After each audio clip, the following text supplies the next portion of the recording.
All right, good morning, everybody. Um, Today is the 27th, July 2024, and here we are again. Got another story for y'all. Pretty much,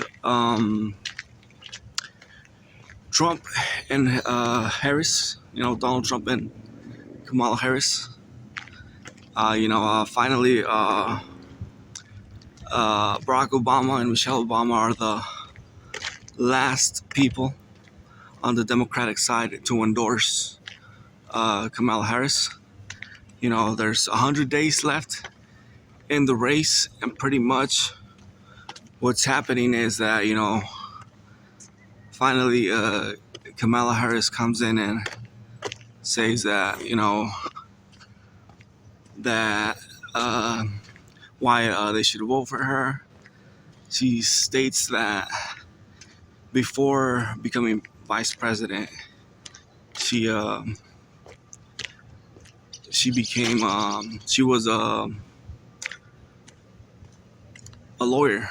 She was a lawyer, an attorney. My bad, an attorney, and basically what happened was that now she has 100 days, to redo, what President Biden couldn't do.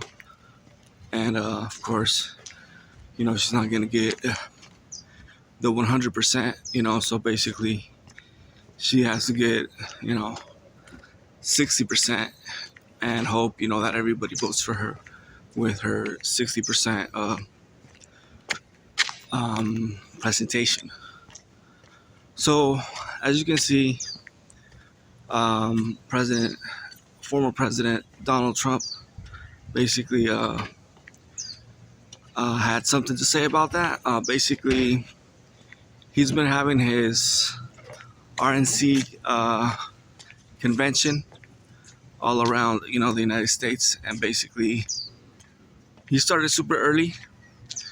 But now that Kamala Harris is in the not the RNC but the DMC,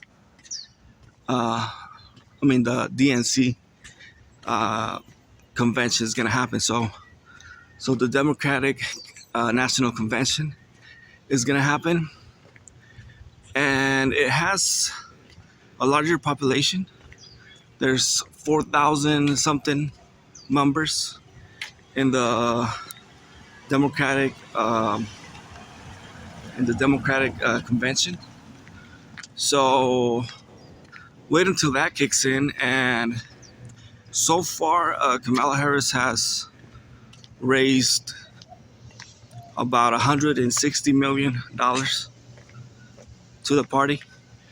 But we'll just have to wait and see what happens, because most people that are for Trump are also supporting MAGA, Make America Great Again, and basically with the slogan saying, "Let's finish what we started," and basically that's what's happening in the world of 100 days until the presidential election. And of course, there's some people that are going to still talk about Biden. And of course, with that said, let's turn on to the next story. Basically, in this second story, there is a little bit of feedback from yesterday. How the arsonist attacked the rail line of Paris, suspending some some train stations, and basically delayed a lot of people from getting to where they had to get to, regardless of if they were going to the Olympics or not. So it turns out that they restored the rail lines. The company of that train station notified everyone through text message and via email.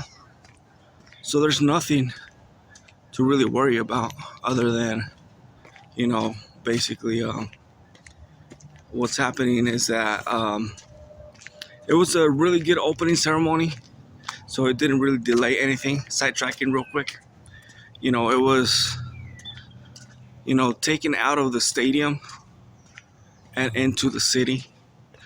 I think it was time to do that. You know, everybody's always, you know, expecting, you know, to have, you know, an opening ceremony in the stadium. And pretty much Paris did it big, and basically they did the entire city. And pretty much this is the second time. Basically, there was Olympic Games in 1924, and basically you can now see the difference, because in 1924 there was about 3,000 athletes, and in 2024 there's about 10,000 athletes.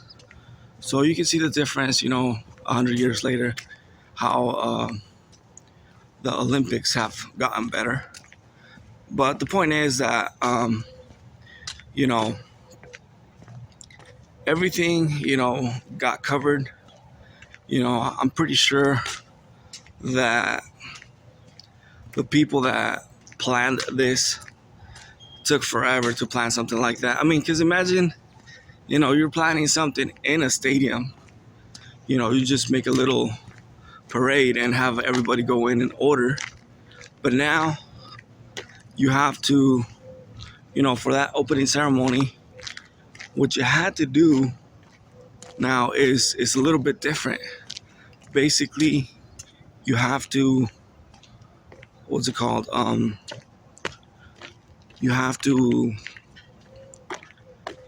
you know, instead of planning it just inside the stadium, you have to have multiple locations, you know, and plan the same thing. So pretty much the same thing in different areas. And that's not easy to cover, because now you have to have cameras and people in different areas, and, you know, and make sure everything is, you know, running the way it's supposed to do. And basically what's happening is that, you know, it was a good opening ceremony. I'm gonna highlight two of the people that carried the burning light, and basically it was Zinedine Zidane, you know, from France, a famous former soccer player, now a head coach or technical director, and Snoop Dogg, the famous rapper from Long Beach, California, was also there to witness that event and held the burning light. So pretty much there's a lot of that happening right now in the world of social media. You know, people are really into it, you know, looking forward to see if your favorite team's going to win, you know, if your favorite team in your favorite sport is going to win. And there's one more, pretty much. The other one is the third story, and last story for today is basically about 3 books that you should read, you know. So I was looking at the headline, and I saw some pretty good books, don't get me wrong. But I'm just gonna, you know, I'm gonna switch it up on you, and I'm gonna put 3 of the books that I've read. So the first book, the one that I'm going to start with, is The Grapes of Wrath. You know, I think that's a pretty good book. It's explaining how the Okies, people from Oklahoma, migrate to California because there's low employment where they live at. So they make their way to California. All right, y'all. So for the third story, I have 3 books that I want to share with y'all. Basically, the first book being Grapes of Wrath. It talks about the Okies from Oklahoma coming to California because of lack of jobs, and it's a pretty tough struggle all the way from Oklahoma to California. Pretty much the story is based on a true story, and they follow a family that come to California in a car, and you should check it out. The second story pretty much is about a book called The Outsiders. It's about some brothers and some friends who are pretty much outsiders to the community that they live in, and it talks about the struggles that they go as they're growing up. They follow it up by their adult years and what they face, getting out of town, going to church and doing that kind of stuff, what they have to go through.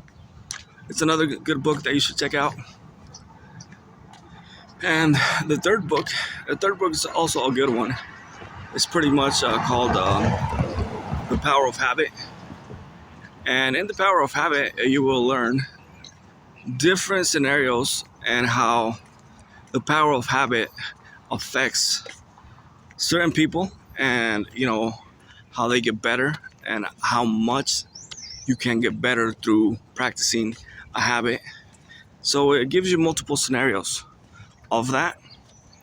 And of course, so yeah, those are the 3 books. Grapes of Wrath, and the second one is The Outsiders, and the third one is The Power of Habit.